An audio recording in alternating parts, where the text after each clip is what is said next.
Richard Skipper celebrates. Every show is a celebration. Each show, Richard delivers the artists you love, showcasing what makes them unique. Never gossipy. The antidote to a sometimes hectic world. Now, here's your host, Richard Skipper. Happy Saturday, everyone, and welcome to a very special edition of Richard Skipper Celebrates. Special for a lot of reasons. I normally don't do a show at 8 o'clock on a Saturday night, but when you've got a star like Robbie Rozelle, why not? He is a writer. He is a director. He is a producer. He is an entrepreneur. He is a designer. He's a podcaster. I think he does everything except walk a tightrope. But when you're doing all of those things, trust me, you're walking a tightrope. For those of you who are here for the first time, welcome. My show is about celebrating artists and their body of worth. How do they get from point A to point B and beyond? And tonight, I'm all about celebrating Robbie Rozelle. Now, Robbie and I have known each other for quite some time, but in all the years that we've known each other, Robbie, you and I have never sat down and really talked. Isn't that weird? It is weird. And I'm thrilled that you said yes on a Saturday night. Where else would you be tonight? On my couch. On your couch. Just mainlining the nanny. That's what I'm doing these days. And if anyone needs to be mainlined, it is the nanny. Truly. Yes, truly. Absolutely. Thanks for having me. Well, I'm so glad that you're here. I want to start with where we are right now. Sure. Today, unfortunately, marks 420 days since our theaters shut down. Although it was announced this week that the theaters are going to be reopening in September, and there's a rollout already. Everyone, if you're watching, please buy tickets to something. Oh my God, anything. Anything. It's important. So I want to ask, how are you doing really in the midst of this crazy world we find ourselves in right now? Oh, wow. That's like, I feel like every time somebody asks that, you sort of answer with an ellipses, right? Like those three dots when somebody's texting you back on an iPhone and you're just like stuck in limbo. I'm okay. Some days are great and some days are not great because I'm a very outgoing person and I'm very much an extrovert. And so like the lockdown really, really got to me. It was hard. It's nice to break out of that. And actually, Friday, I was 2 weeks out from my second vaccination. So it's like, yes, let's do this. Like, who wants to make out? Let's go. Let's put everything in a bigger perspective. Where exactly do you live? I live in Astoria. I'm in my study in Astoria, Queens. I've been here the whole time. A lot of friends of mine left the city for whatever, rent or they suddenly didn't have jobs because, a lot of my friends are showbiz friends. So they went and hunkered down in Oregon or, wherever they're from. Oregon's a very specific state. I don't know why I said it. But, they were able to get out. And I was just here. I've been here this whole time. Now, when you said they were able to get out, would you have gotten out if you had the opportunity? I don't know. I've thought about that a lot. I don't know why I thought about that a lot. I didn't really have a choice. And thankfully, like I stayed employed the entire time. Broadway Records put out so many albums this past year. It's shocking what great art people were able to make in lockdown. So I mean, it would have been nice, sure, to go somewhere. I like to say that nobody moved here to pay $2,500 a month for 900 square feet and to just like walk in a circle, right? We moved here for the vibrant city and the arts scene of the city, and because this is where like our chosen people are. And so to be without them for how long was it? 420 days? 20 days today. That's insane. That's insane. That's, like, none of us, even introverts, were not made to just be alone for that period of time. And like, thankfully, I'm not fully alone. My husband's in another room watching this. Hey, but Yeah, I definitely would have liked to go anywhere Hmm. for some kind of time. Yeah. What did your calendar look like when everything shut down? And what project were you working on when you got word that, wait a minute, we're putting this on hold for a while? Mm. That's fascinating because I had just come off of the run of my series at 54, ended truly like a month prior to that. And we were looking to sort of evolve it into something new at a new location.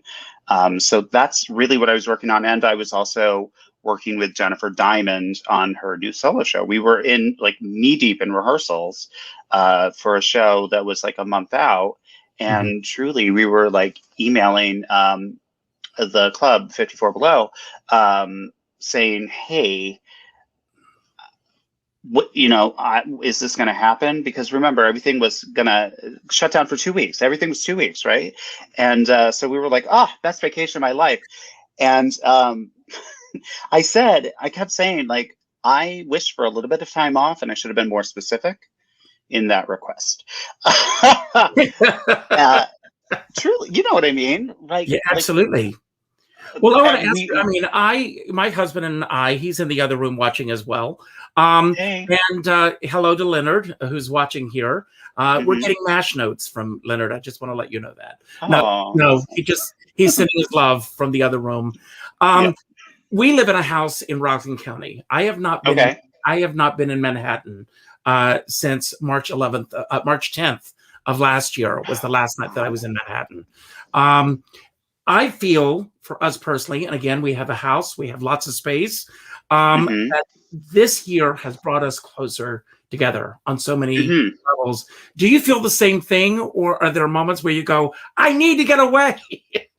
Uh, sure. Both of those things are true, right? Because you can love somebody so much, but still, like, you're like, could you not? Can Yes, you not do that right now? right. Uh, I mean, that's like That's on a life. normal That's a day, relationship. but yeah, but I think it's sort of multiplied uh, by the situation and the pressures of the situation. I think very early on, we were definitely very snappy at each other because there was a lot of uncertainty and frustration, and we only had each other to sort of take it out, Mhm. for lack of a better word. We never really like fought, thank God. And we had just moved into like a two-bedroom like 6 months prior. If we were still in like the tiny place we were before, one of us would not be alive. I would have Carol Baskined him and fed him to a tiger. Wow.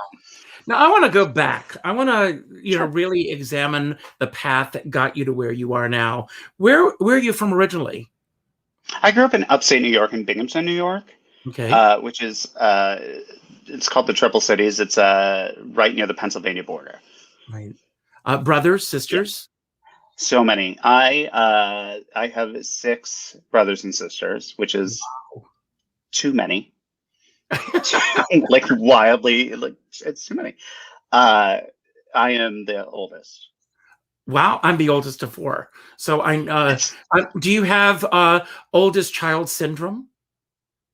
I think I sort of got left alone a lot, like not in a bad way, but like he can take care of himself Mhm, because mhm. I was a reader and I was interested in things. So um, while the other kids were like dealing with their whole Michigaza growing up, I was a self-starter and could handle whatever I needed to. Yeah. Now, I always like to go back to the 5-year-old self, that little boy, Oof. before school hmm starts, before peer pressure begins to come in, teachers start hmm putting you into what they think you should be and everything. What were you hmm like as a 5-year-old child? Uh, I wish I remembered. It was 40 years ago. Um, Oh, you're a baby. I turned 45 this year. I mean, I know it's I like just turned 60. smooth, but Yes, I know. God bless, right? Yes. And in this, do birthdays even count in this? I don't think so.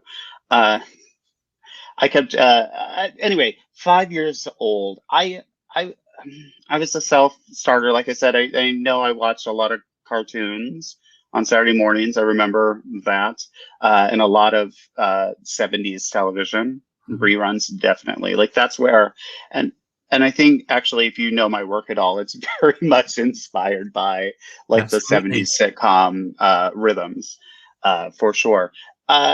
You know, I went out and rode a bike and just did normal, you know, 5-year-old things. Now, did you I live in a had household that had the arts? You mentioned television, but did your family go to the theater? Did you have any exposure to that at all? no theater didn't enter my life until a lot later. Uh, in like musicals didn't even enter my life until probably the film of Annie came out in 1982. Prior to that, it was you know, we were a big household that didn't have a lot of money, so theater was not something that we would do, for sure. Now, Um, did you audition or did you do plays in school? Did you have an arts program in your school? yes. So I like I said, I discovered like singing films. Uh, Now, before was you go sort of any the further, gate. I want to ask Terry Sure. Rozelle says that That's my Robbie. mom. Well, happy Mother's Day, Terry. I'm Yes, happy Mother's Day. I'm I'm calling you thrilled that you're tomorrow. here tonight. She said you were a very little guy to raise, so that's good. Great. Yes, you I got try to be validation easy. right here on this show tonight. There it is. Um, What a gift. so, so getting back to school, I mean, did you have an art Mhm. in your school? Yes. So there, like, I was definitely in chorus, and then I don't have a lot of memory of doing early theater. I know I did like the first grade pageant and things like the Christmas thing and stuff like that. I do know, I remember that in third grade, my parents split just before my third grade year, and I was scheduled to be the lead in this sort of Easter play, and I stayed. My mom moved to a different town, and I stayed where I was because I was the lead of the play, Of course. uh, to finish that out before I moved uh, Mhm. with them permanently. Um, and then like years went by until I actually like did a show, and that was high school. My eighth grade is high school where I was, and they had these posters up for, like auditions for The Wizard of Oz. And I was like, oh my god, I love it! I watch that movie every year. Mhm. Thanksgiving, it was Thanksgiving time, right? Sound of Music was always Easter. Wizard of Oz was always Thanksgiving. Right, that's right. Whole family around the big television, and we're watching. And I was like, I love this film. I could do that.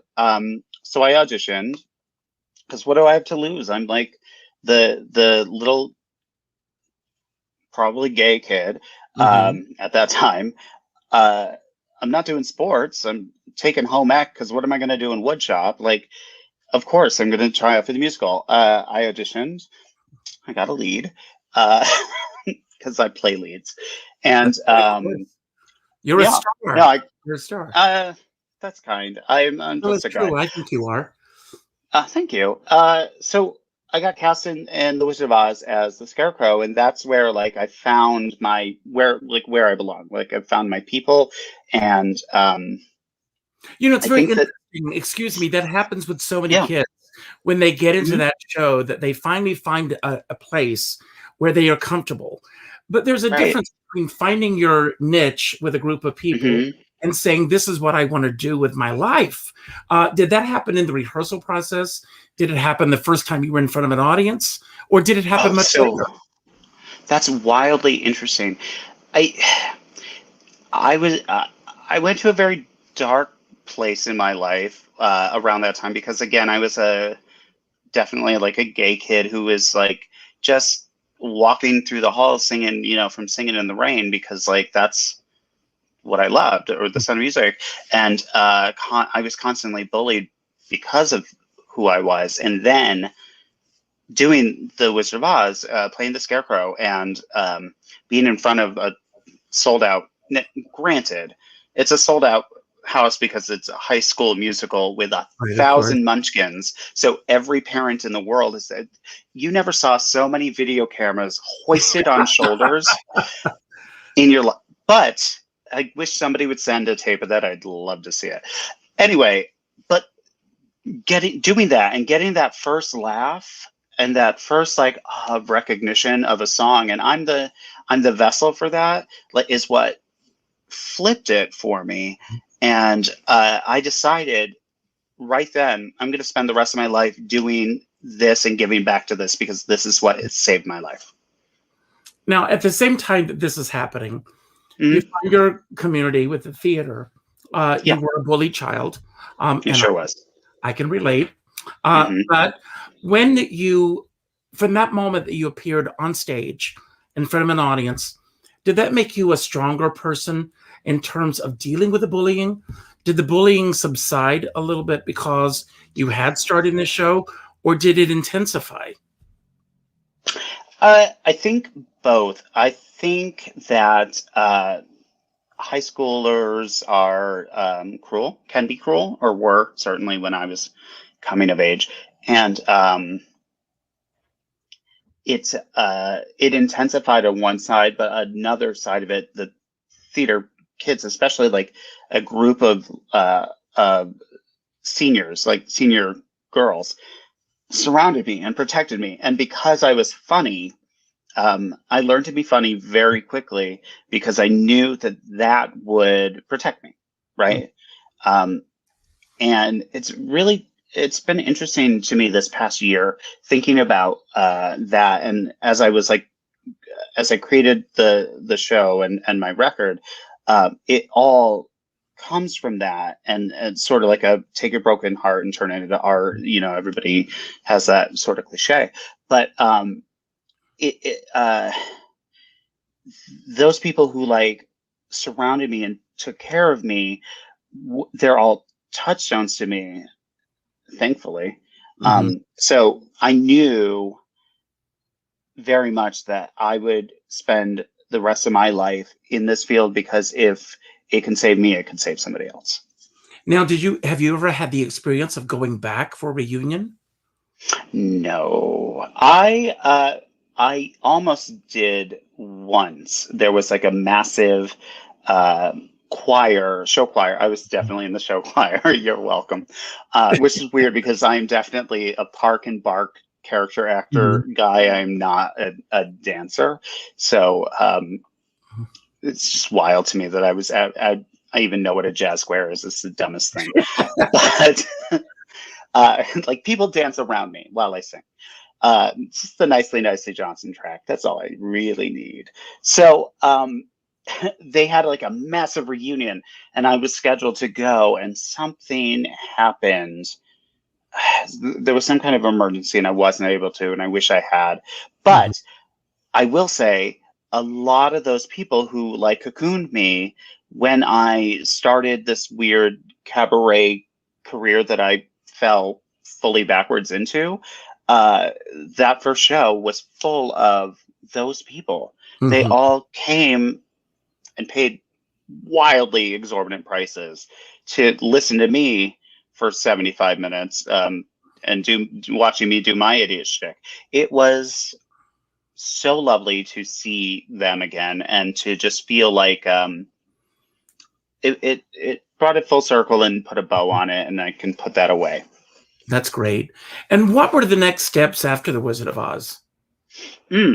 I kept doing theater. I switched school districts a year later and went into Binghamton High School's Rod Serling School for the Performing Arts, which I think is still a thing. He's from Binghamton. I don't know. Twilight Zone. It's fully the Twilight Zone there. So, The Wizard of Oz, the Twilight Zone. There's a theme going on. It's a here. theme. Yes. Yeah. Theme and variations. Yes. So I did a bunch of high school plays, but I was also like the guy who like didn't have friends. Teachers were my friends, right? So I definitely went to the drama classroom for lunch every day and helped Mrs. Olnowich, shout out, she's not watching, to like help her like file scripts and inventory the props closet. That's the level of nerd I was. And through her, though, I started to like assist her directing shows, which led to me directing theater on my own in Binghamton at 17. Now, did you want to go in the direction of being a director? Did you enjoy that more? Or obviously you're a great entertainer. I took the liberty of changing in what you sent to me from performer to entertainer. I don't know if you noticed that, because I think of you as an entertainer. There's a difference for me. Yeah. You're definitely an entertainer. Thank you. I think I was actually texting Rob Schneider before we got on air because I said I'm so nervous. Like talking about me is like, I'm good. But yes, I did not think that I would become a performer. I thought I was just going to meander on like the side of the highway of the performing arts and do what I could. But like, I came in and I auditioned for some stuff that I never booked. And there's definitely like people who are so much more wildly talented and like, I would get typed out of things and I was not hungry enough for that.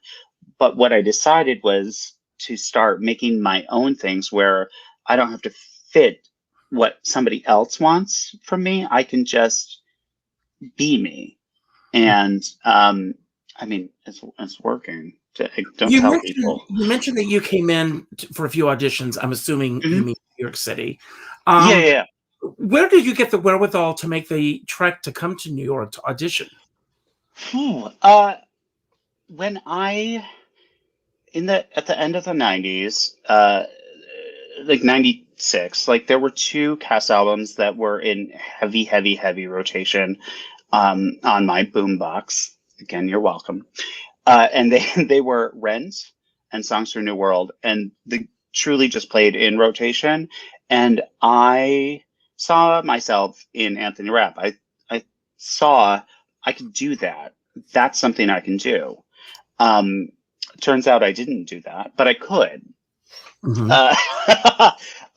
So I would, they had those famous like long casting calls where people would stand outside for hours, line up. I don't even remember where anymore, but like Telsey would have those like long open calls.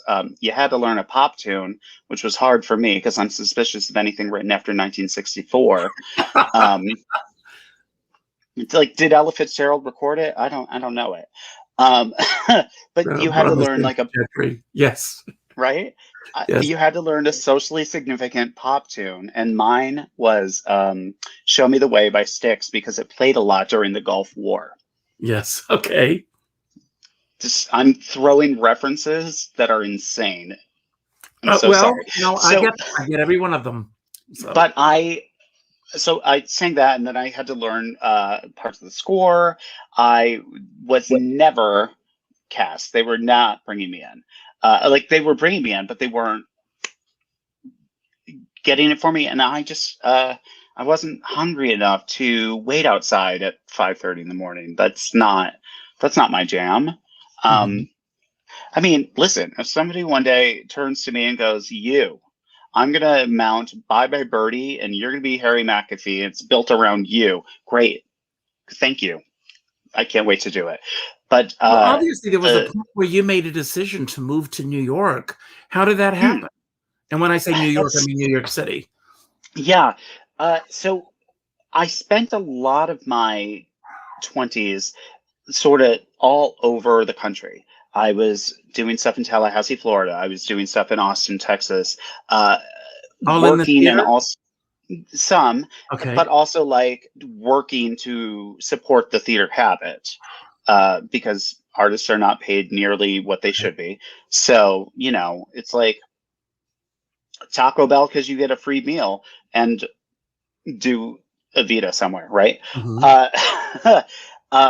and then, but that really burnt me out. And I started working for a CD store called The Wall that later they kept upping me, and I became the store manager. They moved me to Northeast Pennsylvania. I was there. I was the store manager, and they went out of business. They were bought by another company who brought in their own team. And I was stuck. I'm so thrilled I was there, and I spent like a decade there. I met my husband, and we've been together for 16 years. That Great. wouldn't have happened if that hadn't happened in my life. And I started working at a hotel, and I realized that I am not a people pleaser person, which you need to be in that job. So it was sort of demoralizing for me every day. You know, the minute you put on like a name tag, you stop being human, and you become a vessel for towels, or you know, whatever. So I couldn't do that anymore. It was truly killing me. I was about to lose my lease because my building was sold, and I just was online. I looking at Craigslist, and I saw an apartment here, and it made sense. And so I talked to Leonard, and he and I drove in. We saw the place. We decided to take it. I gave 2 weeks notice, quit my job, moved here with nothing. And again, like without Leonard, that never would have happened, because he stayed behind and would work in Pennsylvania for the next 2 years while and come in on weekends. He would drive every Friday and leave every Sunday. And it was Wow. like the most devastating, but he knew that's what needed to happen for him, for me, and for us to make the next step. So I moved here with no job. I just like trusted the net would be there when I jumped, and it was. A few weeks later, Playbill magazine was hiring for their the vault.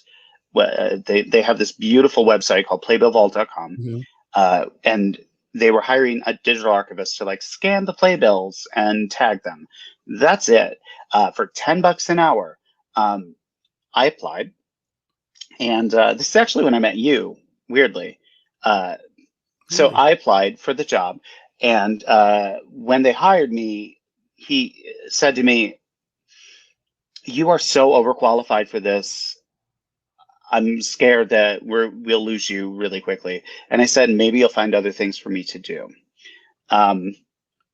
I was working through the 50s, 40s, 30s, 20s in the vault and putting together specifically Hello Dolly, and reached out to you because several covers of Hello Dolly in the Playbill Wall are because of Richard Skipper. He sent me beautiful scans of Phyllis Diller and Ginger Rogers and a couple of others.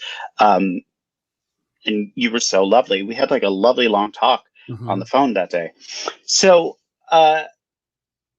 they started to realize everything I could do. And 3 months later, I was in their I was no longer in their Woodside office. I was in their main office.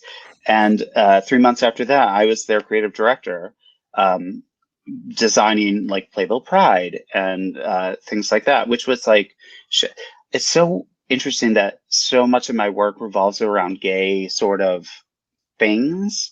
It was never planned that way. Truly, I think you can tell by now there's never been a plan. I just well, you're answering a question that I have. I mean, do you consider yourself ambitious at all?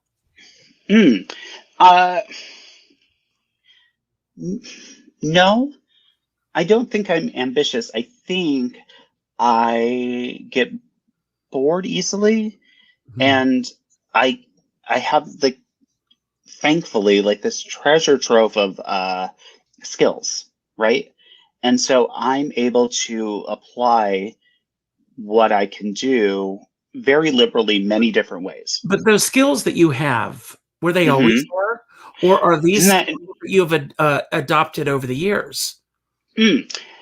Some of them, yeah, I've had, like, I don't know how, as a graphic designer, which is like my principal job, right? I design cast albums and solo albums and things like that. I don't know. I am self-taught. I sat down at a computer, I touched it, and suddenly I knew exactly how to make that program work. I did not have to question it. It was very like a beautiful mind. I don't get it, you know, with the just numbers flying over my face. Right. I don't know why. I thank God, because that's like a skill that you can do something with, even in this time, right? Because everybody needs something, a website, all that stuff. Everything else, it's just sort of something I'm interested in and fell into in some way. I'm funny. That's just natural. And so when I started to work with artists like in cabaret, a lot of it was me giving Sopranos jokes. Sopranos need jokes. So Well, let me it ask you, when you were just at happened. Playbill, when you were Hmm. starting out there, were Yeah. you also auditioning at that time as well? Or you just Hmm. completely devoted your time to Playbill? I was just at Playbill, and then also designing freelance on the side Mhm. because $10 an hour didn't get you Right. guacamole on in Chipotle. So I was just working, you know, I was just working, and then just sort of some things, all by happenstance, happened that somehow every domino that I had set up through the years laid down this beautiful thing all at the same time. I was at a album release concert that I was not supposed to be at, but a friend of mine who was working on the film Birdman had tickets and said, "Here, I'm working tonight, take these." And if I was not in that room, I would not have run into Kurt Deutsch, who runs Shikaboom, who I walked up to him and I was like, "Hey, you probably don't remember me, but I did some stuff for you a couple of years ago." And he was like, "Oh my God, of course I remember you. Do you want to design the last 5 years cast album?" And yes, of course I want to do that, which led to a whole different career for me. And I was at The Most Happy Fella. Laura Benanti is a very good friend of mine and gave me like house seats to it. She was spectacular and I should have transferred. But anyway, and just happenstance, sitting next to me was Kate Baldwin. And Kate turned to me and just started chatting because she's nice and Midwestern. And we had such a lovely talk. We became fast friends. And that led to 2 shows together. All of it's just happens, like lovely happenstance that things Well, like you know, lined years up. ago, And I fell. heard an interview with William Shatner, Mm. and this was when he was 80 years old. He was doing a one-man show on Broadway. He was doing the Priceline.com commercials, Sure. which were very lucrative for him at the time. He had a new Hmm. book that came out, and Larry King said, "What do you attribute to your success?" And he said, "I get out of the house." Now, Hmm. think about this, especially with where we've been for the last year. You can Yeah. order whatever you want, and I mean whatever you want, Hmm. online Anything. now, and people don't Hmm. leave their homes anymore. And I came to New York at a time where if you went to a cattle call, you stood in line and you struck up conversations with the people around Yep. you instead of Hmm. walking around with your device in your hand. And I think Right. that has a lot to do with it. Not only are these opportunities coming your way, but you're open to them when it happened. Yeah. Now, you mentioned a I. few moments ago that Sopranos need jokes. How did Yeah, they know? sure. How did they know to come to you to get those jokes? Mm. All word of mouth. Truly, it just again, like I set up one domino and it started everything else. Mhm. So I was helping Elena Shadow, who's a glorious, glorious singer, put together her first solo show. Just recommending some material for her because I have like this weird, again, if it's written after 1964, but she lives in that golden age beauty. So it was very easy for me to say, "Oh my God, you should be singing from Fiorello. You should be blah, blah, blah," right? Um, and one of the special guests at that show was Jessica Vosk. And that changed really the whole trajectory of my career from then on because Jess and I started collaborating. We put together her first show. And, we did 3 hugely successful shows. We did an album together that hit 4 Billboard charts. it was just being there and saying yes to things. And because of Jess, people started to see what I could do because she had such a following on like Instagram and YouTube. People were seeing like the shows I was creating with them and would be like, hey, I'd love to do something with you. Melissa Errico was sort of adrift and looking for a new collaborator. And I happened to fit that bill. I cold emailed her and said, I'd love to talk to you about doing something. And she was so open and lovely. And again, we did some shows that traveled the world. Mm-hmm. Well, They went everywhere. I want to talk about the Melissa Erricos and the Kate Baldwins. Sure. Because obviously, they are well known. People know who they are. They are established in what they do. When collaboration begins with someone that is that well established, what is the process for the two of you to come in terms are you trying? One of the things that I love that's on your website is that it's more than just, I came to New York and then I did ... And create a new storyline, or you take it in a new direction. What exactly is it that you bring to the table as a director? I love that question. My favorite thing to do when I walk into any room on the first day, like if Kate Baldwin calls me and says, hey, I'm going to start a new show, I'm going to say, yeah, like I'm just saying yes, right? You know, who says no to Kate Baldwin? She's the nicest woman in the world and she can sing like a dream. That's true. So you just walk in and you go, yeah, you roll up your sleeves and say, okay, what story are we telling? And then you create an arc.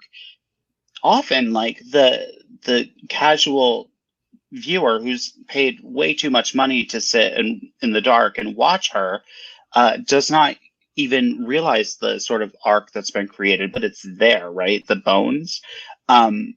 So as I said on my website, I'm not interested in I was going to be an actor, so I moved to New York and my boyfriend broke up with me. Here's a song about my cat. I hate that show. Is garbage. It's just, I'm sure somebody can do it very well, but it's still trash. What I love to do is, I love to approach it like a fan who is seeing them, right? So like the song stack that I give them is just like stuff I want to hear them sing because I know it will sit well in their voice. So Melissa's first show was truly a whole show about like meeting her husband when they were in third grade. And then she re-met him 25 years later after a very bad breakup. And there he was. And then, 3 children later and trying to maneuver all of that and all those parts. But that's a really fascinating story. And to be able to tell that story through like a bossa nova version of Ribbons on My Back, and the way he makes me feel from Yentl, because she's got that Legrand connection, just made sense to me. And same thing, Kate Baldwin, who everybody knows as like Broadway soprano, has a fantastic pop voice in like a folk pop realm. And so to do a show with her that was built all around, we kept calling it Kate Baldwin's Extraordinary Pop Time Machine, because she truly sang like Elvis Costello and Aretha Franklin. And there's nothing weirder than seeing Broadway's leading soprano, Kate Baldwin, singing Aretha Franklin. And and very well, I might add. Oh my God, it's like spectacularly. It's like that show was a dream. Absolutely. And as these, and did that lead, obviously, I mean, they're performing at Feinstein's 54 Below. How did the relationship with Feinstein's begin? It started with Elena Shadow's show. Elena was booked there, and I have a sensibility. I have a way of writing a joke and a timing with that joke that people sort of know now, right? And again, it's all from 70s sitcoms. So I know how to like set up and knock over a joke. That's very easy for me. And every time I would do a show, KJ in the booth or Amanda in the booth or somebody on the wait staff would say, that's one of yours. They would say, you should just do your own show. And I say, nobody will come to that. every time. And finally, like I had done Jess, I had done Elena, I had done Nika Graff Lanzarone, and Kate Baldwin. And after Nika's show, you should do your own show here. Uh, so I put a thing on Facebook because like that's what everybody does, right? You throw something on Facebook and does it get likes? So I said, hypothetically, if I did a thing, would anybody come to the thing? And an hour later, I had a date and a contract, and so I had to build a show.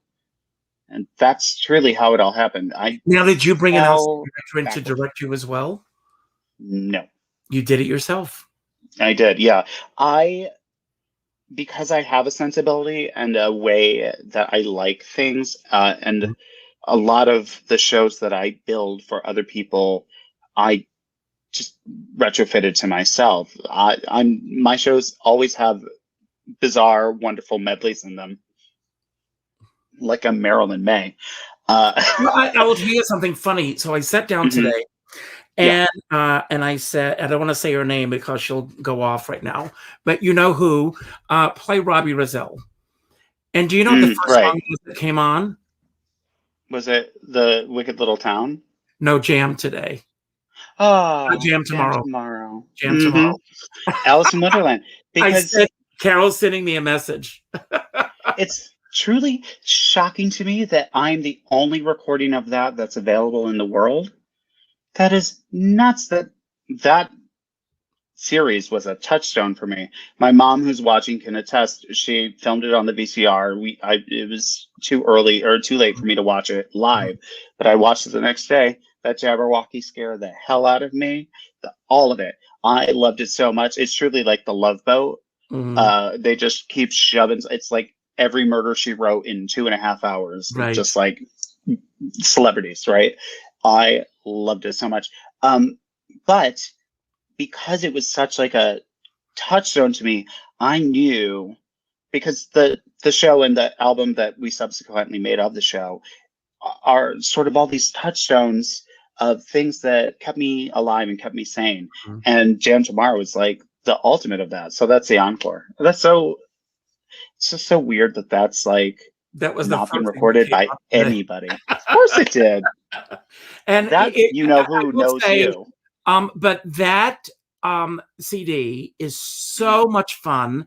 And you know, Carol Channing talks about this one? That's the Songs from Inside My Locker. But Carol talks about the excitement that was captured in the cast recording of Hello Dolly. Yeah. And it's the same thing listening to your CD with the excitement of being there. You really, I mean, there are many shows that have gone onto CD. Some of them work, some of them don't. That's what actually works. I put a lot of thought into it. When I created the show, it was a one-off, right? It was that Facebook, would anybody come to the thing? And so I created a show that I knew would entertain my friend, 150 of my friends, for one night. I did some insane things. I definitely had, let's say, an art film entertainer who... a blue movie entertainer who also plays tuba do a number with me because I wanted to recreate Barbara Cook singing Them Their Eyes. Like it was just huge and insane and so dumb and wonderful. Like we had a great time. I was truly terrified out of my wits, which is like my favorite kind of thing because I like to tackle demons and just wrestle them. So I would say like I was in about 65% of my voice because of that. And then we brought it back in October. And after that first one, my closest friend in the world turned to me and said, you know, you should really do stand-up comedy, which I, pessimist, just went, that's his way of going, singing? Really? But it wasn't. He was just like, oh my God, you're so funny. You know how to like land a joke. So then we like brought the show back because we sold out so fast and they kept raising my prices that first time. Truly, it was like $85. And I was like, you guys know that my last name's not Lapone, right? Send. Because I just want to mitigate expectations here. I know, like, this is a regift. So when we made the record, which was crowdfunded, like I did a Kickstarter for it, I thought very much about live albums that I love and making it a listenable experience. So like we cut things and dropped in new things, and there's like this wonderful medley that I wrote at the end of the show, because the show didn't really have the button that it now has with Tomorrow and Here Comes the Sun, which is like this, like, listen, if you haven't heard my album, one, why? Two, go get it. Three, spoiler alert, it worked out for me. And I have this CD. Thanks. I have this medley at the end. I don't have like a really CD because I got everything through Amazon iTunes, so it's all in my device there. But you can hold up the cover and show it to everybody. Guys, listen, get it. You can stream it. It's widely streamable. It's again very gay with rainbows. So we like I found a button for it, and like the front of it, it's front loaded with like a lot of comedy, and there's like a lot of Charles Nelson Riley and Paul Lynde and like wonderful things, and specialty material, stuff like that. And then it like punches you in the gut, in the heart, because there's like this sort of bleeding heart underneath this like. Well, both of those men that you just mentioned, Charles Nelson Riley, they both and Paul Lynde, they both started out at a time when there were musical reviews for them to show off their talent, and you created your own niche for that. And there are two things that you said that light bulbs went off. The first is when they kept upping the price. First of all, and let's face it, Feinstein's 54 Below. They are discriminating with who they book there, and with good reason. Obviously, they had the trust in you that you could do it. Why did it take you a little bit longer to get the trust that they had in you? Why did it take me that time? Because I think as I was sort of navigating the waters of like who I am as a performer, especially like as a 40-something white guy with, but I had a story. And that's what it really came down to. I had a story to tell. If it wasn't for that, I probably would have kept going no. But finding that hook of here's something that's important. That's when I finally was like, yes, sure, okay.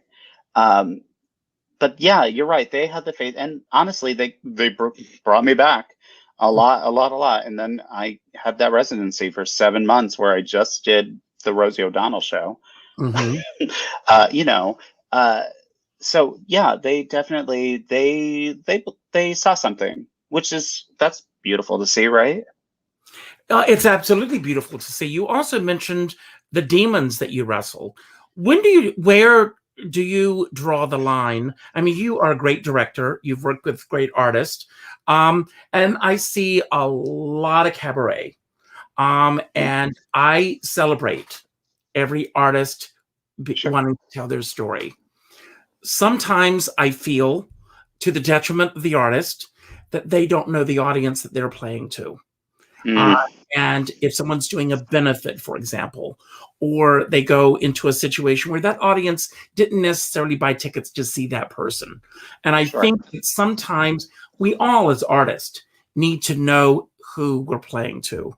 Where do you draw the line in terms of how far you will go in terms of sharing your truth with an audience? I think specifically like with Songs from Inside My Locker, that was such like a personal show. And it was billed as such. It was definitely like, it's a comedic romp, but dark things happened along the way. It's very Into the Woods, right? So I think that the audience got exactly what they signed up for. I mean, like it was really well reviewed. So thank goodness. I I don't know. I just really trust my gut. So far, I haven't really bombed. Now that I That's said great. it, And see, you gave me. have you done the show outside of New York? No, we were about to. So we had planned. I it's not just me. Like the album, I have 6 killer players behind me. Josh Smith, my music director, and arranger. Like though he wrote those stunning arrangements, we were gonna take it to San Francisco and to LA and London and places like that because it's somewhere that like I know this show. I I I know that everywhere that I want to take it, there's somebody who needs to see it. I agree. I Do you know totally. what I mean? Uh, Now, there are things within the show that I would change city to city. Like there's a whole song about Hell's Kitchen that probably would not play outside of Hmm. Manhattan. Um, but because now I have like so many other shows under my belt and charts and things, I can easily slot something else in there, another comedy song in there to take its place, to tailor it to that audience's experience. Well, the great thing about being on the road, and I loved being on the road when I was doing that, um, Hmm. but you will learn a rhythm, Hmm. and people are people wherever you go, Sure. and Hmm. many of us, and I mean many of us, share the same experiences, and it's amazing. It's that people hear these stories and they go, "I remember that so vividly. That happened Hmm. to me as well." So, Yeah. I can't wait to see what's going to happen with this when on the Hmm. other side of where you take this. I want to ask you, with all of the hats that you wear, Sure. which one is the one that fits the most comfortably on you? Oh, I, I, I want to say creator, like writer, in that I, without sounding like bragging anyway, I have Brag, an brag, ear. Eh, you can brag. celebrate me. Like, Len's been celebrating me for a year. It's somebody else's turn. Uh, My turn. uh, I'll brag for you. I have an ear. Uh, I have an impeccable ear for what will work on somebody, and I have an ear for how to make a joke that I write land out of somebody else's mouth, so it doesn't sound like it's Robbie talking.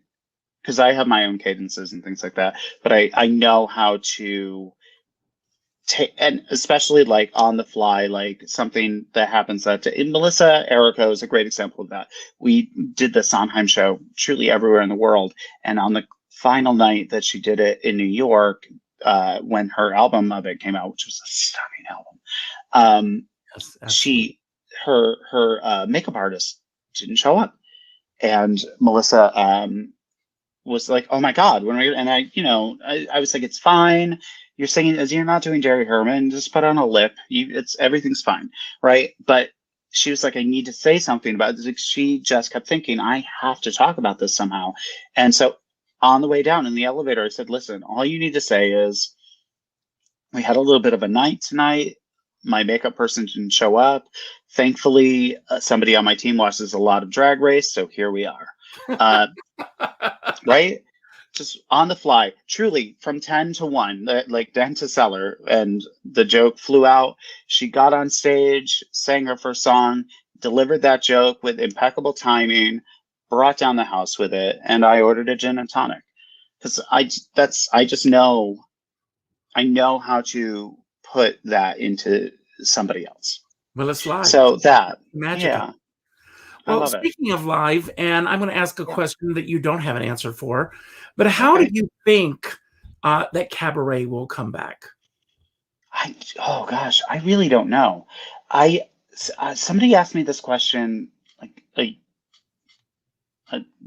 months ago. Like, what do you envision? And I was like, I don't. Are people going to be like in those weird Bernadette Peters face shields, or I don't know. Mhm. I know the green room is back now, and they're playing to whatever capacity they're playing to, but everybody's masked, and there's no food or drink allowed, which is probably heaven because most clubs you're in the middle of some ballad, like the quietest ballad, and they're It's a suddenly doing setup this. to a joke. Yeah, Yeah. truly Yeah. anything, and it's like, oh my God, you're killing me. I'm just trying to sing some Will Finn. So, uh, but God bless, because they were like 54. They were ninjas and some of the greatest servers ever. But uh, I don't know what that's like, and I know like playing comedy to stifled laughter, and that's what I do, right? Nobody's coming to me because they want to see my like Joni Mitchell sad, sad, sad. They're coming because they know that I'm gonna like Mhm. bang out a laugh. And laughter, like through masks, is fascinating and stifled, and really can be hard for the performer. Um, I know, like a lot of people after my series ended, and then this happened, they were like, "You should just do your show on Zoom. Like, you should just do it like this." And I thought about it for a minute, but I was like, no, I need that response, right? That's why I'm not like a single camera sitcom actor, because I And need a laugh. that takes us full circle. That's why you're an entertainer. It's about the audience. It's not about Yeah, you. It's not about yeah, you it's on camera doing what you do. I can't believe this, Robbie, but we're at the end of our show. oh my I gosh. hope it wasn't too painful for you. No, it was a joy. It No, was. I can't I tell you. Thank you so much. you are welcome here anytime. Don't go anywhere for a moment. I want to Hmm. thank everybody for being here tonight. As I said at the top of the show, it's a Saturday night. Um, you could be, I think, in a lot of places right now, or you could be live Yeah. streaming or binging. There are a lot of wonderful shows that are going live right now. Hmm. Check them out later. Thank you for being Yeah. here tonight. If you enjoyed the show, and I hope you did, and if you haven't done so already, and thank you, Robbie, for subscribing this week as well. Oh Subscribe yeah. to Richard Skipper Celebrates on YouTube. Hit that button. If you like the show, hit the like button, um, leave a comment, share with your friends. That helps both Robbie and myself. And it's all about building that audience. I also end every show by telling everyone to go out and do something nice for somebody else without expecting anything in return. Go to your Facebook friends list, and the 8th name that pops up, reach out to that person with a phone call, not an email message, not a text message, not a private message, but a phone call. And let that person know what they mean to you. Um, as a dear friend of mine says, we're all in this together, but we're not in the same boat. And you never know what someone else is going through right now. But if you're going to be in a boat, make sure you have a skipper join you.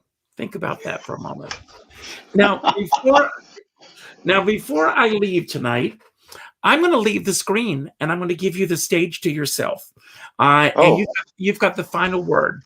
Anything that you want to expound upon that we talked about tonight that you just want to build upon, anything that we didn't talk about that you wish we had, or just any message that you want to put out to everyone who's watching right now.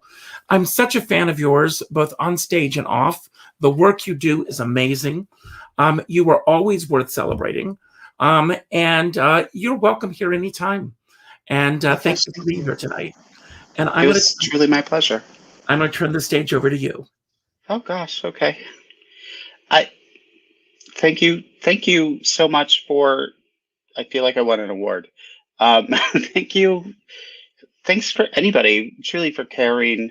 I hope that you're being kind to everybody, and as we are sort of re-entering the world, that you remember to give grace to other people, because we're all sort of figuring it out together. Uh, Truly, like, just we're like Bambi walking on ice for the first time.